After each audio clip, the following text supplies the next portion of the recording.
Chung Wan. Pour tout ce que nous disons, c'est que vous ne pouvez pas porter d'armes en ville. J'ai 2 armes, une pour chacun de vous. Tombstone est l'un des westerns les plus emblématiques de Sony de tous les temps, continuons, mais il y a beaucoup de choses que les fans ignorent encore sur ce qui s'est réellement passé en coulisses. Des décisions secrètes sur le plateau, 500 doivent être une pêche d'une main aux surprises de casting et aux défis intenses auxquels les acteurs ont été confrontés. L'histoire de la réalisation de ce film est pleine de rebondissements que vous ne verrez pas dans le film lui-même. Rejoignez-nous pour découvrir les vérités cachées, les moments choquants et le dévouement incroyable des acteurs qui ont contribué à faire de Tombstone un classique, la direction secrète de Kurt Russell. Lorsque le tournage de Tombstone a commencé, les choses s'effondraient déjà. Le réalisateur original Kevin Jarrah, qui a également écrit le scénario, a été renvoyé au début du tournage après que la production ait ralenti et que les acteurs soient devenus frustrés. Avec son départ, le plateau a sombré dans la confusion, des scènes étaient réécrites sur le champ, le ton du film passait d'un jour à l'autre et personne ne semblait certain de la vision globale. Ce genre de chaos détruit souvent un film avant même qu'il ne soit prêt d'être achevé. C'est alors que Kurt Russell, l'acteur principal du film, est intervenu. Russell n'a pas fait irruption sur le plateau en exigeant le pouvoir ou une reconnaissance officielle. Au lieu de cela, il a tranquillement commencé à combler le vide laissé par le départ du réalisateur. Il a tenu des réunions avec les producteurs pour faire avancer les choses, a réorganisé les feuilles d'appel pour que le calendrier soit respecté et a travaillé en étroite collaboration avec l'équipe pour s'assurer que tout le monde savait quelle direction suivre. Il a également examiné les images au fur et à mesure qu'elles étaient tournées, décidant quelles scènes étaient suffisamment fortes pour être conservées et lesquelles devaient être ajustées. Petit à petit, Russell a ramené le film vers la stabilité. Des années plus tard, plusieurs acteurs ont confirmé que c'était Russell et non George P. Cosmos, l'homme officiellement crédité comme réalisateur qui avait réellement guidé le projet. Russell lui-même est toujours resté humble à ce sujet, parlant rarement en détail de son rôle et minimisant souvent ce qu'il a fait. Mais ceux qui étaient présents affirment clairement que sans son leadership calme, le film aurait pu s'effondrer. Et ce n'est que ma première histoire cachée de Tombstone. Le prochain rebondissement implique un réalisateur qui n'aurait jamais dû être aux commandes en premier lieu. Le renvoi de Kevin Jarrah. Avant même que les caméras ne tournent sur Tombstone, le projet semblait prometteur. Kevin Jarrah, l'homme qui avait écrit le scénario, voulait le réaliser lui-même. Il pensait être la meilleure personne pour donner vie à son histoire parce qu'il connaissait tous les détails du scénario, des motivations des personnages au contexte historique. Pour Jarrah, la réalisation était un moyen de protéger la vision qu'il avait travaillé si dur à créer. Chunk 2, le studio a accepté de lui donner cette chance. Même s'il n'avait jamais réalisé de grands films auparavant, mais une fois le tournage commencé, des problèmes sont apparus presque immédiatement. Le processus de Jarrah était lent et le calendrier a commencé à prendre du retard. Les scènes qui auraient dû prendre une journée à tourner se sont étirées sur plusieurs jours. Les acteurs ont commencé à s'agiter en attendant des instructions et l'équipe a lutté avec de longues heures qui ne semblaient pas faire avancer le projet. Le rythme était si lent que le studio a commencé à paniquer. Chaque jour de retard signifiait une augmentation des coûts et avec un western à grande échelle, les dépenses pouvaient s'accumuler rapidement. Il n'a pas fallu longtemps au studio pour prendre une décision difficile. Jarrah a été retiré du fauteuil de réalisateur avant que la production ne puisse se ressaisir. Son renvoi a envoyé des ondes de choc à travers le plateau. Les acteurs et l'équipe se sont soudainement retrouvés sans direction claire et personne ne savait si le film pourrait se remettre. Le moral était instable et l'avenir du projet semblait incertain et il s'avère que Tombstone ne se battait pas seulement contre le chaos sur le plateau. Une autre star hollywoodienne le combattait de l'extérieur. Le coup de force de Kevin Costner. Alors que Tombstone luttait pour survivre en coulisses, un autre western était en préparation et il bénéficiait du soutien d'un grand studio. Kevin Costner, tout juste sorti du grand succès de Danse avec les loups, préparait son propre film sur Wyatt Earp.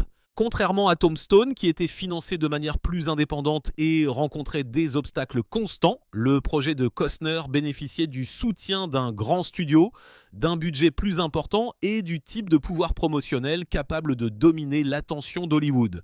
Cela a créé une situation inhabituelle où 2 films sur le même personnage légendaire étaient réalisés en même temps.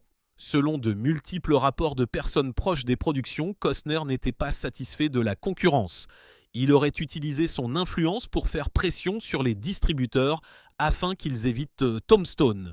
Étant donné que la distribution décide de l'ampleur de la diffusion d'un film dans les salles, cette décision aurait pu paralyser le film avant qu'il n'ait la chance de trouver un public. Il y avait également des allégations selon lesquelles Costner avait tenté d'empêcher Tombstone d'obtenir une bonne fenêtre de sortie, ce qui aurait rendu plus difficile pour le film d'attirer l'attention au box-office. Malgré ses manœuvres en coulisses, Tombstone a réussi à aller de l'avant. Il n'avait pas la puissance financière ni la large distribution dont bénéficiait Wyatt Earp, mais il pouvait compter sur la détermination de ses acteurs et de son équipe. Lorsque les films sont finalement sortis, le résultat en a surpris plus d'un. Le Wyatt Earp de Costner, avec sa longue durée et son ton dramatique lourd, n'a pas réussi à toucher le public et les critiques. D'un autre côté, Tombstone est devenu un succès surprise, gagnant un bouche à oreille positif et finissant par acquérir le statut de classique culte. Le mal-aimé avait gagné. Et pas seulement à l'écran, mais à Hollywood même. Chunk 3, ciao. Et avant même que Tombstone n'en arrive là, le scénario lui-même a dû se battre longtemps pour se faire remarquer. Un scénario que personne ne voulait. Avant que Tombstone ne devienne le western que les fans connaissent aujourd'hui, son scénario a failli disparaître dans la pile de refus d'Hollywood. Kevin Jarrah, le scénariste, avait écrit une histoire très différente des westerns typiques qui étaient réalisés à l'époque. Sa vision était historiquement détaillée, remplie de dialogues qui révélaient les personnalités et les conflits des personnages et parsemée de sous-intrigues qui donnaient de la profondeur au monde de Wyatt Earp, Doc Holliday et les hors-la-loi de Tombstone. Elle n'était pas construite autour de fusillades incessantes ou de simples thèmes du bien contre le mal. Au lieu de cela, il s'agissait d'une histoire axée sur les personnages qui visaient à saisir la complexité des personnes réelles derrière la légende. Mais Hollywood n'était pas intéressé. À la fin des années 1980 et au début des années 1990, les studios pensaient que les westerns étaient dépassés et n'étaient plus populaires auprès du public. Le scénario de Jarrah a été rejeté à maintes reprises. Les dirigeants se plaignaient qu'il était trop long, trop chargé de personnages et trop sérieux dans le ton. Beaucoup pensaient qu'il manquait l'excitation de superproduction nécessaire pour vendre des billets, tandis que d'autres estimaient que le genre lui-même était mort. Pendant un certain temps, il a semblé que Tombstone ne quitterait jamais la page. Ce qui l'a sauvé, c'est un groupe de financiers indépendants qui ont décidé de tenter leur chance là où les grands studios ne le feraient pas. Sans leur soutien, le film aurait pu être abandonné. Leur décision signifiait que le film avait moins de couches d'interférence des studios, ce qui donnait aux cinéastes plus de liberté pour prendre des risques.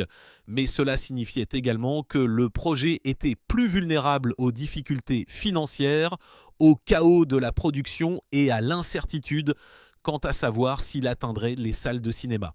Ce pari a porté ses fruits lorsque le film s'est finalement concrétisé. Mais avant cela, le processus de casting a failli amener le film dans une direction complètement différente, William Dafoe dans le rôle de Doc Holliday. L'un des plus fascinants de l'histoire de Tombstone concerne le rôle de Doc Holliday. Avant que Val Kilmer ne soit choisi, William Dafoe a été sérieusement envisagé pour le rôle. À l'époque, Dafoe était déjà respecté pour son intensité et son étendue. Sa présence acérée et sa capacité à jouer des personnages imprévisibles et dangereux faisaient de lui un candidat solide pour le légendaire tireur d'élite. L'idée de Dafoe dans le rôle de Doc avait un réel potentiel. Sa version aurait probablement été plus sombre, plus dure et plus menaçante. Mais il y a eu une hésitation de la part du studio. Dans les années qui ont précédé Tombstone, Dafoe avait joué des rôles dans des films controversés qui ont suscité des réactions mitigées du public. Certains dirigeants craignait que sa présence ne distrait le public ou n'attire une publicité indésirable sur un film qui était déjà confronté à des défis financiers et de production. On craignait également que le style audacieux de Dafoe n'éclipse le reste des acteurs, faisant trop pencher le film sur sa performance au lieu de laisser l'ensemble briller. Chunk 4. Avec tant d'enjeux, les producteurs ont décidé de ne pas lui offrir le rôle. Cette décision a ouvert la porte à Val Kilmer. Son casting s'est avéré être un tournant non seulement pour le film, mais aussi pour son héritage. Le Doc Holliday de Kilmer combinait l'esprit, le charme et la vulnérabilité avec un calme sentiment de danger. Il a joué le personnage comme un homme à la fois brillant et brisé, transformant chaque réplique en quelque chose de mémorable. Les fans aujourd'hui soulignent souvent sa performance comme le cœur de Tombstone. Il est difficile d'imaginer le film sans lui, et beaucoup considèrent son Doc Holliday comme l'une des plus grandes performances du genre western. Et ce n'est pas seulement le casting qui a tout changé, une seule réplique du Doc de Kilmer est devenue le moment le plus inoubliable de tout le film. La réplique qui a tout changé. Quand les gens pensent à Tombstone, une réplique vient généralement à l'esprit en premier. Je suis ton Huckleberry. Elle est citée sans fin, imprimée sur des chemises et des affiches, et elle est considérée comme l'un des moments les plus emblématiques du cinéma western. Mais ce que beaucoup de fans ne réalisent pas, c'est que la réplique était déjà écrite dans le scénario. Elle n'était tout simplement pas destinée à se démarquer de manière aussi légendaire. Sur le papier, ce n'était qu'une des nombreuses phrases colorées données à Doc Holliday. Il a fallu la performance de Val Kilmer pour la transformer en quelque chose d'inoubliable. Kilmer a fait un choix créatif qui a tout changé. Au lieu de se précipiter sur la réplique ou de la jouer de manière trop dramatique, il l'a prononcée d'une voix lente et calme, à la fois troublante et magnétique. Il a donné à Doc Holliday une confiance étrange, comme s'il bravait son adversaire sans élever le ton. Cette prononciation soignée a créé une tension et a fait en sorte que le moment reste gravé dans l'esprit de tous ceux qui l'ont entendu. La réaction sur le plateau a été immédiate. Les membres de l'équipe se sont souvenus plus tard qu'ils savaient à ce moment précis qu'ils avaient capturé quelque chose de spécial. Ce n'était pas juste une autre ligne de dialogue. On avait l'impression que c'était le battement de cœur du personnage et du film lui-même. Même les autres acteurs de la scène auraient ressenti le poids du choix de Kilmer, le reconnaissant comme un moment déterminant. Après la sortie du film, la phrase s'est rapidement répandue parmi les fans. Elle est entrée dans la culture pop, citée lors de fêtes, de conventions et même dans les conversations de tous les jours. Pour beaucoup, je suis ton Huckleberry est devenu le symbole de l'esprit et du sang-froid de Doc Holliday, cimentant la performance de Kilmer dans l'histoire du cinéma. Et aussi puissante que soit cette seule réplique, l'engagement de Kilmer envers Doc Holliday est allé bien au-delà du dialogue. Chunk 5, Hill a même vécu comme le personnage lorsque les caméras ont cessé de tourner. L'immersion totale de Val Kilmer dans le rôle de Doc Holliday. Val Kilmer n'a pas seulement joué Doc Holliday dans Tombstone, il est devenu lui. Dès le début du tournage, Kilmer est resté dans le personnage même lorsque les caméras ne tournaient pas. Il a adopté la posture fragile de Doc, s'est penché légèrement en avant comme si son corps était usé par la maladie et a parlé avec une cadence lente et délibérée. Il a également gardé ses distances avec les autres acteurs, évitant les conversations informelles et conservant un comportement réservé et distant. Cette immersion totale ne concernait pas seulement le jeu d'acteur, c'était un choix conscient de donner vie à Doc Holliday d'une manière pleinement convaincante. L'approche de Kilmer a eu un effet notable sur ceux qui l'entouraient.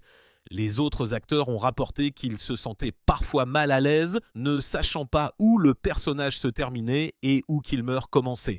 La tension créée par son isolement et son comportement constant a ajouté une couche d'authenticité à chaque scène.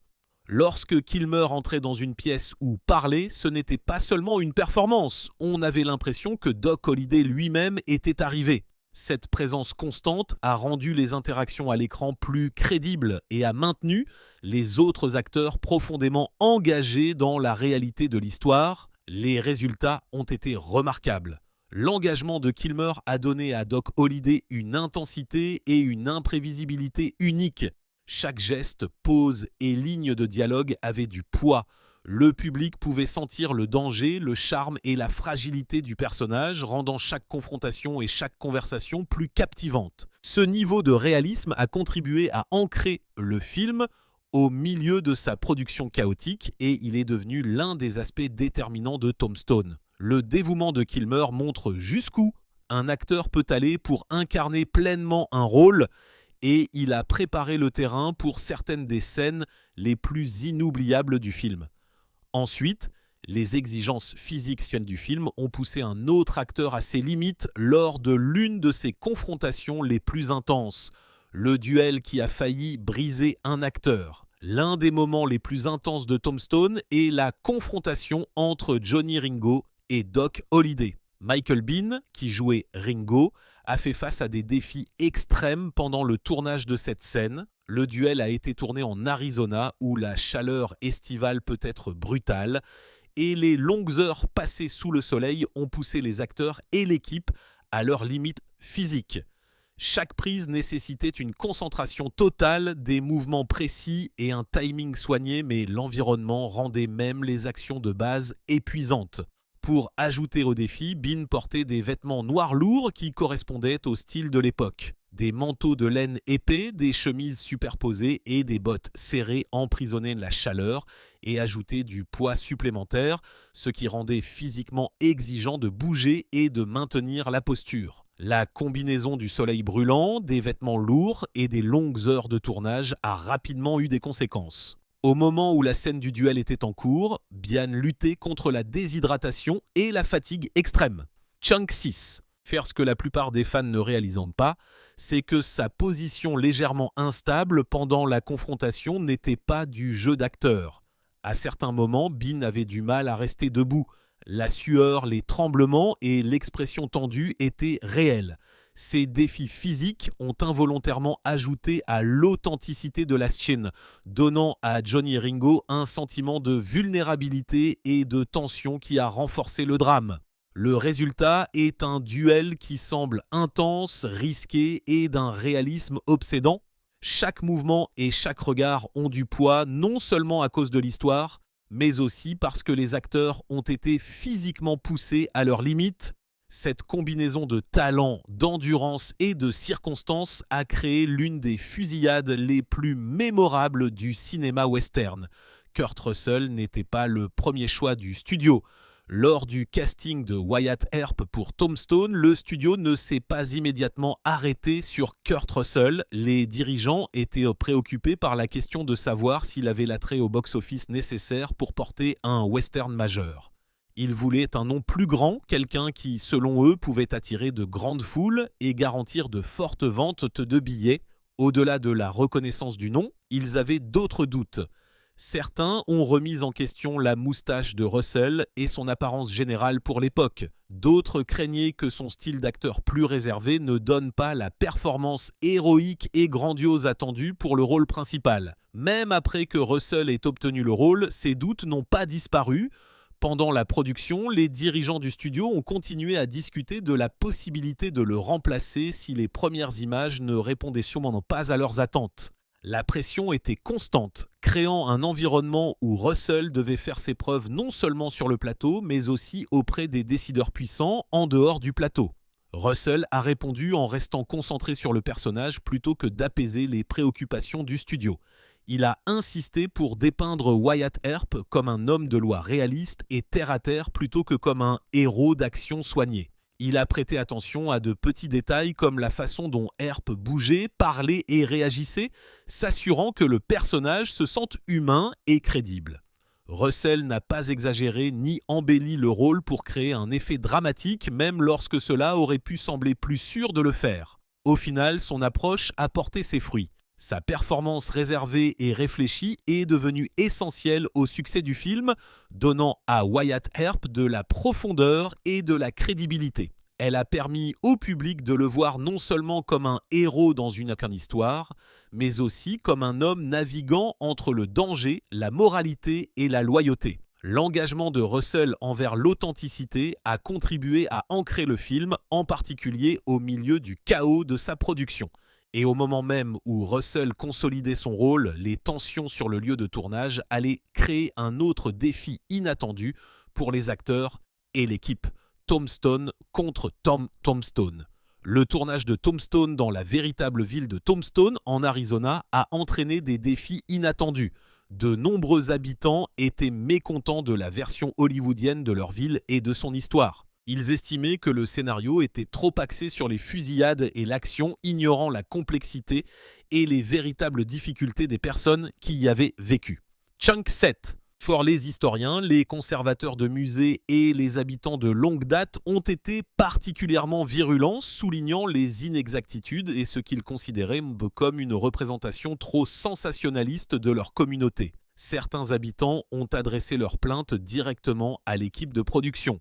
Des lettres ont été envoyées exigeant des changements, voire exhortant les cinéastes à interrompre complètement le tournage. Des débats ont eu lieu sur la question de savoir si certains sites historiques devaient être accessibles à l'équipe, certains responsables municipaux menaçant de restreindre l'accès si certaines conditions n'étaient pas remplies. Cela a créé des tensions entre la production et la communauté, compliquant un tournage déjà difficile. Les cinéastes ont dû réagir avec prudence. Certaines sautes de scène ont dû être déplacées pour éviter les conflits avec les habitants et les négociations sont devenues plus intenses à mesure que l'équipe essayait d'équilibrer la sensibilité historique et les besoins du film. Ces ajustements ont ajouté du stress au calendrier de production, obligeant les acteurs et l'équipe à s'adapter rapidement à de nouveaux lieux et à une nouvelle logistique. Malgré la tension, le tournage s'est poursuivi, mais le rejet des habitants a clairement montré qu'amener Hollywood dans une ville réelle n'allait jamais être simple. L'expérience a mis en évidence le fait que les communautés réelles ont souvent des attentes très différentes de celles des cinéastes quant à la façon dont l'histoire doit être dépeinte. Sam Elliott a failli partir, Sam Elliott a rejoint Tombstone parce qu'il était attiré par le personnage de Virgil Earp. Il appréciait la profondeur du rôle et ses qualités de leadership. Virgil était écrit comme une figure forte, réfléchie et moralement fondée qui aidait à équilibrer les personnalités et les conflits autour de lui. Elliott a vu une occasion d'apporter de la subtilité et de l'autorité au rôle, et c'est ce qui l'a initialement enthousiasmé à l'idée de faire partie du projet. Cependant, pendant la production, le scénario a subi de nombreuses réécritures. Ces changements ont modifié le rôle de Virgil d'une manière qui a inquiété Elliott. Bon nombre des scènes qui mettaient en évidence le leadership et la complexité de Virgil ont été réduites ou supprimées. Son personnage a commencé à ressembler davantage à une figure d'arrière-plan éclipsée par l'action et le drame entourant Wyatt et Doc. Elliott est devenu frustré en voyant le personnage qu'il avait admiré diminuer sur la page et sur le plateau. À un moment donné, Elliott a sérieusement envisagé de quitter le film. L'idée de se retirer reflétait à quel point il se souciait du maintien de l'intégrité de Virgil Earp. Il ne voulait pas faire partie d'une histoire qui dénaturait ou aplatissait le personnage. Son départ potentiel a ajouté encore plus d'incertitude à une production déjà confrontée à des défis. Heureusement, Elliott et les producteurs ont tenu des réunions pour répondre à ces préoccupations. Ensemble, ils ont rétabli de nombreux moments clés et traits de caractère de Virgil. Ces ajustements ont permis de s'assurer que Virgil restait une figure forte et respectée dans l'histoire. Elliott était finalement resté, apportant son autorité calme au rôle et aidant à ancrer la distribution d'ensemble du film. Sa présence a ajouté de l'équilibre et de la profondeur au monde chaotique et plein d'actions de Tombstone, le combat de Dana Delane. Chunk 8 furent lors du casting de Joséphine Marcus pour Tombstone. Les producteurs avaient initialement une idée précise en tête. Ils recherchaient une héroïne de western traditionnelle et glamour, une figure soignée et décorative qui servirait principalement d'intérêt amoureux à Wyatt Earp. On s'attendait à ce que Joséphine soit attirante et charmante, mais largement passive dans l'histoire. Dana Delany a abordé le rôle différemment. Lors de son audition, elle a choisi de mettre l'accent sur la force, l'indépendance et l'intelligence de Joséphine. Elle a joué le personnage comme une femme audacieuse qui pouvait tenir sa place dans les conversations et les confrontations, plutôt que d'exister simplement comme une présence d'arrière-plan. Delaney a mis en évidence l'esprit fougueux de Joséphine et sa capacité à s'affirmer, montrant qu'elle était bien plus qu'un élément décoratif de l'histoire. Son approche a convaincu les producteurs qu'elle pouvait incarner la Joséphine Marcus de la vie réelle, qui était historiquement connue comme étant confiante, franche et résistante. Delaney a plaidé pour un portrait qui respecte le véritable caractère de Joséphine, en mettant l'accent sur son influence et son statut égal aux côtés des hommes de loi, plutôt que de simplement servir de sous-intrigue romantique. Sa performance lors des auditions a clairement montré qu'elle pouvait apporter de l'authenticité, de la profondeur et de l'énergie au rôle. Le fait de remporter le rôle a eu un impact significatif sur la façon dont Joséphine a été présentée à l'écran. Le portrait de Delaney lui a donné une forte présence dans les scènes clés, faisant d'elle une participante active à l'histoire plutôt qu'une figure passive. Elle a pu contribuer au dialogue, à la prise de décision et aux interactions d'une manière qui a renforcé la narration du film et équilibré la distribution à prédominance masculine. Ce choix a permis à Joséphine Marcus d'émerger comme un personnage mémorable qui a ajouté de la profondeur et du réalisme au monde de Tombstone. La véritable fusillade de Wyatt Earp. L'un des moments les plus palpitants de Tombstone est la fusillade à Iron Springs et elle a des racines dans l'histoire. En 1882, Wyatt Earp aurait affronté un dangereux hors-la-loi nommé Curly Bill lors d'une fusillade. Selon les récits historiques, Earp s'est calmement avancé dans une tempête de coups de feu pour l'affronter. Des témoins oculaires ont décrit son comportement comme étant étrangement calme, presque comme s'il n'était absolument pas affecté par les balles qui volaient autour de lui. Cette bravoure et la survie quasi miraculeuse ont contribué à cimenter la réputation de Wyatt Earp comme l'un des hommes de loi les plus légendaires de l'Ouest. Lorsque les cinéastes ont recréé cet événement pour Tombstone, ils ont visé à rester aussi précis que possible. La scène montre Wyatt marcher dans une grêle de balles avec un calme constant, reflétant les rapports du dossier historique. Dossier historique. La chorégraphie, le timing et la tension de la scène ont été conçus pour correspondre à l'événement réel, montrant le courage et la précision de Earp. Les cinéastes ont également accordé une attention particulière aux armes, au terrain et aux tactiques de l'époque, rendant la séquence à la fois authentique et tendue. Les témoignages oculaires de la véritable fusillade soulignent à quel point le calme de Earp était impressionnant. Les observateurs ont rappelé qu'il se déplaçait délibérément, ripostait avec précision et semblait presque intouchable malgré le danger. Le film capture ce calme troublant, transformant un rapport historique en un moment cinématographique qui semble à la fois dramatique et crédible. Pour le public, la séquence d'Iron Springs se distingue comme un rare exemple où Hollywood reflète fidèlement la réalité. Elle n'est pas exagérée pour les faits. Au lieu de cela, elle présente un moment historique d'une manière qui respecte les faits tout en offrant l'excitation que les spectateurs attendent d'un western. Chunk 9. Et bien que la fusillade ait mis Wyatt à l'épreuve à l'écran, les acteurs eux-mêmes ont été mis à l'épreuve par la chaleur extrême et les costumes lourds de la production. Le coût de l'authenticité. Les cinéastes de Tombstone étaient déterminés à rendre les costumes historiquement précis et cet engagement a eu un coût physique pour les acteurs. Les acteurs portaient des costumes de laine lourds, des cols rigides, des chemises superposées et des gilets épais, tous conçus pour reproduire la mode des années 1880. Chaque détail, de la coupe des manteaux au style des bottes, a été choisi pour créer un look réaliste du vieil Ouest. Bien que ces tenues aient un aspect parfait à l'écran, elles étaient extrêmement inconfortables, surtout sous le soleil de l'Arizona.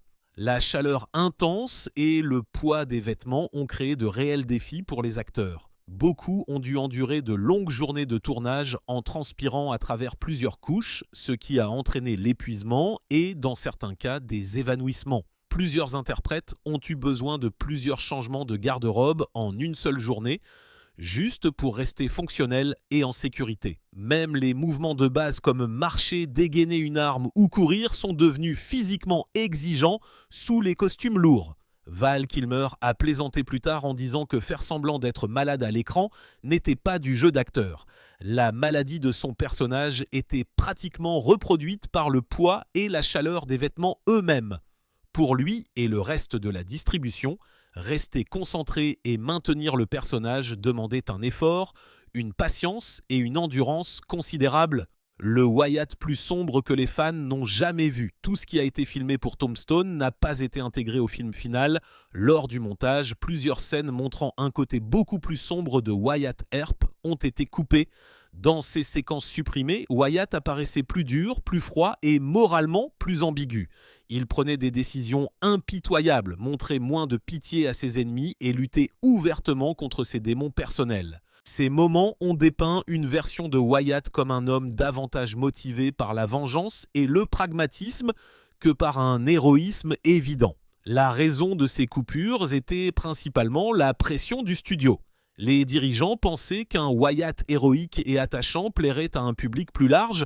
Ils voulaient que le personnage soit courageux, juste et largement admirable plutôt que complexe et moralement conflictuel. En supprimant les scènes les plus sombres, le studio a façonné Wyatt en une figure qu'il était plus facile pour le public d'encourager, assurant ainsi un arc narratif plus grand public et émotionnellement satisfaisant. Malgré cela, certains fans ont vu les images qui sont supprimées ou ont lu des descriptions de celles-ci et spéculent sur ce qu'aurait pu être le film. Cette version alternative de Wyatt Earp aurait offert un récit plus réaliste et plus complexe, le montrant comme un homme naviguant dans des zones grises éthiques dans un monde violent et imprévisible.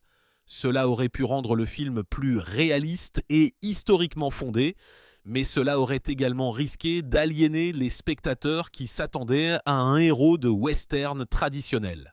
Lorsque le public test a changé la fin originale de Tombstone était beaucoup plus sombre que la version que la plupart des fans connaissent aujourd'hui. Dans la première version, Wyatt Earp s'éloignait seul une fois ses batailles terminées. Chunk 10. For la scène mettait l'accent sur sa solitude et le lourd tribut de la violence à laquelle il avait été confronté, laissant l'histoire un sentiment sombre et non résolu.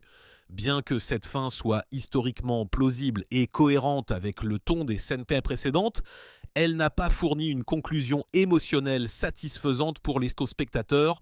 Lors des projections test, les réactions du public ont clairement mis en évidence le problème. De nombreux spectateurs ont trouvé la fin insatisfaisante, certains la décrivant comme trop déprimante et incomplète. Le public test a eu du mal à se connecter émotionnellement, ce qui a inquiété les cinéastes et le studio, qui craignaient que le film ne laisse pas une impression durable. Les commentaires ont souligné l'importance de donner au public un sentiment de clôture et d'espoir, même dans une histoire ancrée dans des événements historiques. En réponse, les cinéastes ont créé une nouvelle fin. Cette version comprenait la scène du lit de mort de Doc Holliday, montrant Wyatt rendant visite à son ami une dernière fois. La séquence mettait l'accent sur la loyauté, le deuil et les coups personnels des fusillades, donnant un poids émotionnel aux deux personnages.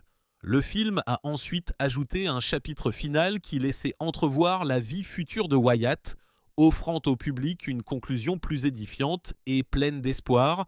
Si vous aimez cette vidéo, n'oubliez pas de cliquer sur le bouton j'aime, de vous abonner et de sonner la cloche pour ne jamais manquer d'autres contenus sur vos films préférés.